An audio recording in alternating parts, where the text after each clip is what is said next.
पाकिस्तान में अगर कोई डिफेंस मिनिस्ट्री है तो बात करो।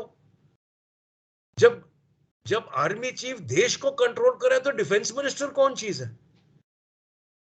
यानी कि जनरल मोदी को आना पड़ेगा।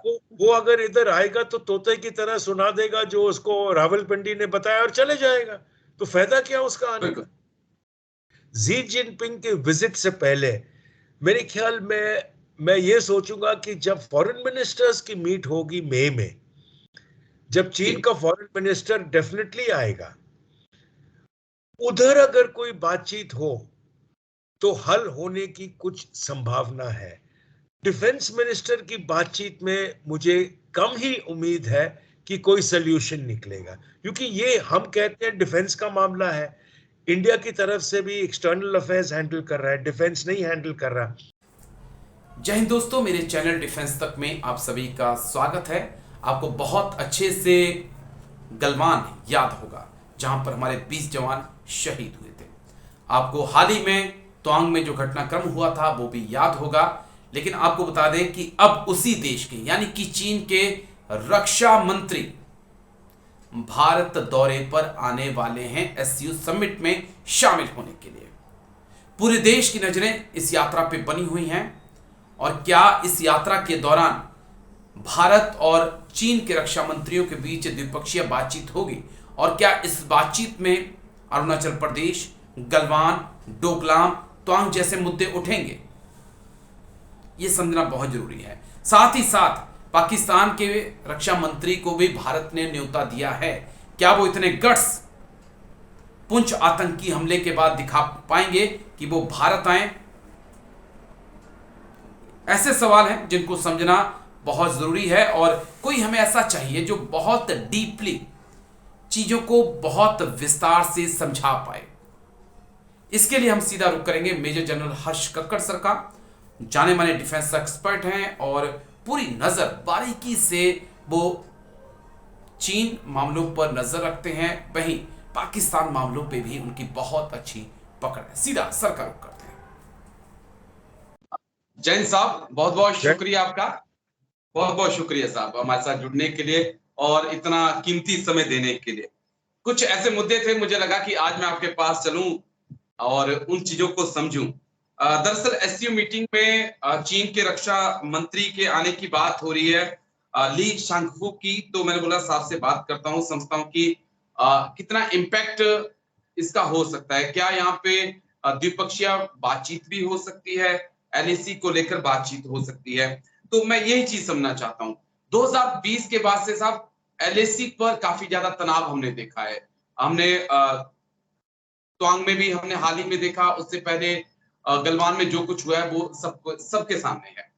तो ये जो अभी चीन के डिफेंस मिनिस्टर ली शांगफू आने वाले हैं, कितना इंपैक्ट भारत और चीन के रिलेशन पे पड़ेगा सर? पहली बात, नॉर्मली अभी तक जो रेजोल्यूशन हुआ है, जो भी बातचीत आगे बढ़ी है, ये डिफेंस मिनिस्टर्स के बीच में नहीं बल्कि फॉरेन मिनिस्टर्स के बीच में बातचीत से मामला आगे बढ़ा है जी। दूसरी बात, 17 राउंड बातचीत हो चुकी है, बीच में काफी कुछ हुआ है। Last year Chinese foreign minister भी इंडिया आए थे, आगे कुछ खास बढ़ा नहीं, तो कुछ ज्यादा उम्मीद एक्सपेक्ट करना मेरे ख्याल गलत है। पर साथ साथ एक और सिनेरियो इमर्ज हो रहा है। जी जिनपिंग आएंगे इंडिया जुलाई में एससीओ समिट के लिए, फिर आएंगे सितंबर में ये समिट के लिए G20 के, बीच में अगस्त में दोनों प्रधानमंत्री मोदी और जी जिनपिंग साउथ अफ्रीका में मिलेंगे जहां पे ब्रिक्स का समिट है। तो ये जो 3 मीटिंग्स अभी ड्यू है, अब बात यह है कि खास तौर पे 2 मीटिंग्स जो इंडिया में है, तो पीएम मोदी का हर गेस्ट के साथ कुछ ना कुछ बातचीत तो होगी, वो कस्टमरी है इन मीटिंग्स के साथ। अब क्या डिफेंस मिनिस्टर चाइना और इंडिया के कोई ग्राउंड क्रिएट कर पाएंगे जिसके साथ कि वो मीटिंग्स में कोई सक्सेस होगा, ये बताना अभी मुश्किल है। क्योंकि अभी तक 2 साल में कुछ हुआ नहीं, अभी तक जो भी इंटरेक्शंस हुए हैं वो ऑनलाइन हुए हैं। लास्ट ईयर जब वो मिले थे समरखंड में भी तो कोई बातचीत नहीं हुई थी, पर इस बार विजिट इंडिया में है, 2 विजिट ड्यू है, तो क्या ये बेस क्रिएट करेगा? होप है कि कुछ हो सकता है, पर अगर आप एनालिसिस देखो और पहले का देखो, अनलाइकली है कि कोई सोल्यूशन आएगा। जी, चीन का जो मैं 2-3 चीजें हो रहा है जैसे मैं 2-3 चीजें देख रहा था इस मीटिंग से पहले। हाल ही में हम देखते हैं अरुणाचल की 13 से 14 जगहों के नाम बदले जाते हैं। उसमें उसके बाद हिंद महासागर में कोको आइलैंड पर चीन नजर आता है, कंबोडिया में नजर आता है। फिर ऐसी खबरें आती हैं कि हिंद महासागर में भी कुछ जगहों के नाम चीन की तरफ से बदले गए हैं। तो क्या ये डिफेंस मिनिस्टर की यात्रा से पहले एक प्रेशर टैक्टिक्स है या कुछ और संदेश? नहीं, जैसे अभी जब पिछला मीटिंग जो एससीओ जो G20 का हुआ था वो ईटानगर में हुआ था, चीन आया नहीं था। अब उसमें भारत का क्लेम सीमेंट हो चुका है। अब उनको अगर ये क्लेम को रीएक्टिवेट करना है तो क्या तरीका है? नाम बदली करो, जिसके साथ इंडिया और यूएस दोनों छलांग मारेंगे। इंडिया बोलेगा हम डिसएग्री करते, यूएस बोलेगा अरुणाचल इंडिया का है। तो जो चाइनीज का इरादा था कि वो अरुणाचल का जो उनका क्लेम है वो एक्टिव रखे, वो उनका मीट हो गया। कोको आइलैंड्स म्यांमार के पास है। अब म्यांमार डेफिनेटली चीन को बहुत पैसा वो कर रहा है, प्लस उनका एक ही सपोर्टर है करंटली, वो चीन है। तो थोड़ा बहुत चीन का प्रेजेंस उधर एक्सपेक्टेड है, वो तो बहुत टाइम से एक्सपेक्टेड है और वो पता था कि बहुत टाइम से है। कंबोडिया चीन का वैसल स्टेट है, चीन वहां पे एक पोर्ट बना रहा है। तो कोई नई बात नहीं है जहां पे आप बात कर रहे हो 3 जगह की। हिंद महासागर में नाम बदली करने से क्या होता है? कहीं कुछ फर्क पड़ेगा? आप आज इसको आप इंडियन ओशन बुलाओ, कल इसको चीन ओशन बुलाओ, कौन सा फर्क पड़ेगा? कुछ चेंज नहीं होता, ना कि उनका कोई इन्फ्लुएंस उस पर चेंज होगा। इतना ही है कि ये जो नीडलिंग एक्शन है इससे कोई खास फर्क पड़ेगा नहीं। बात ये है कि बातचीत जो होनी है, क्या वो सिचुएशन को हैंडल कर पाएंगे या कुछ कंड्यूसिव करेंगे?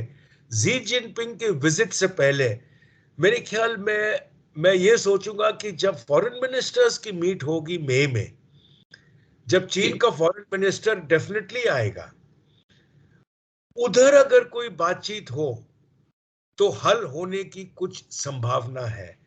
डिफेंस मिनिस्टर की बातचीत में मुझे कम ही उम्मीद है कि कोई सोल्यूशन निकलेगा, क्योंकि ये हम कहते हैं डिफेंस का मामला है, इंडिया की तरफ से भी एक्सटर्नल अफेयर्स हैंडल कर रहा है, डिफेंस नहीं हैंडल कर रहा। चाहे बातचीत एलएसी के ऊपर हो रही है, पर जो भी स्टेटमेंट है वो एक्सटर्नल अफेयर्स निकाल रहा है, और जो डिस्कशन है जनरली एक्सटर्नल अफेयर्स के बीच में चल रहा है। तो ज्यादातर डिफेंस मिनिस्टर से ज्यादा हमारा ध्यान रहना चाहिए जो एक्सटर्नल अफेयर्स मिनिस्टर्स की मीटिंग है अगले महीने गोवा में, उसके ऊपर थोड़ा ध्यान देना चाहिए। अब अगर तो कुछ होगा।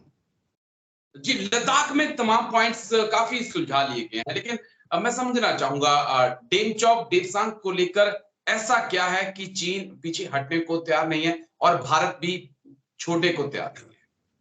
देखो, जहां पर अभी चीन, खास तौर पे ये इलाकों के साथ चीन को खतरा है भारत की ऑफेंसिव का। ओके, तो अपने आप के डिप्लॉयमेंट को वो डेप्थ देना चाह रहा है। उनको ये पता है कि भारत एक्सेप्ट नहीं करेगा कि कोई लॉस होगा, और भारत उनकी तरफ भी ऑपरेशंस ले जा सकता है। तो उन लोगों का ये इरादा है कि अपने आप को डिफेंसेस को डेप्थ दे, और जो सलामी स्लाइसिंग की स्ट्रैटेजी है, जहां पे वो डिसएडवांटेज पे है, जहां पे उनको कोई फायदा नहीं है, वो पीछे वो वापस नॉर्मल सी पे आ गया। जहां पे उनको एडवांटेज है वहां पे ये एलएसी को अपनी तरफ चेंज करने की कोशिश कर रहे हैं। हम उसको एक्टिव रख रहे हैं कि बातचीत होगी, ये एक्सेप्टेबल नहीं है। उनकी तरफ से बातचीत से टाल रहे हैं, आगे बढ़ने को तैयार नहीं है। और जो बेसिकली उनका इरादा है कि ये है कि जो मामला जो उनको फायदे में है वो अपना फायदा लूज नहीं करना चाह रहे, और उसी लिए उन इलाकों के ऊपर चेंज करने को तैयार नहीं है। अरुणाचल भी अगर वो कर सकते कुछ सक्सेस, तो ये उनको बेनिफिट पे रहता, पर वहां पे उनका हुआ नहीं। तो जहां पे उनको फायदा है वहीं पे वो लोग कंटिन्यू करना चाहते हैं।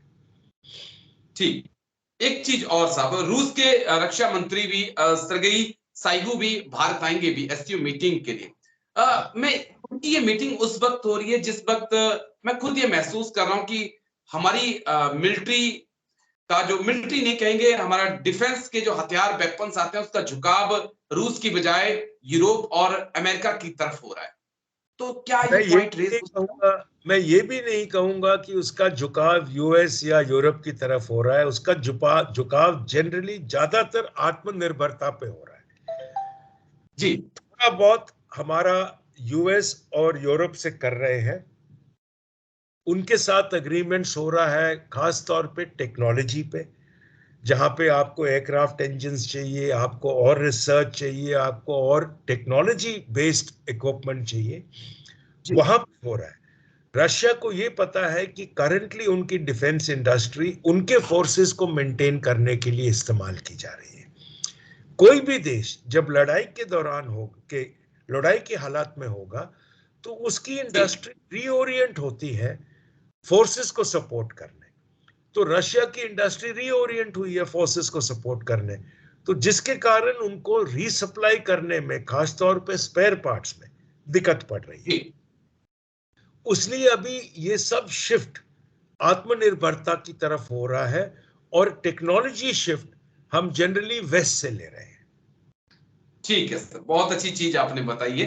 एक आखिरी सवाल, पाकिस्तान के रक्षा मंत्री ख्वाजा मोहम्मद आसिफ के बारे में अभी कयास लगाए जा रहे हैं कि वो आएंगे नहीं आएंगे।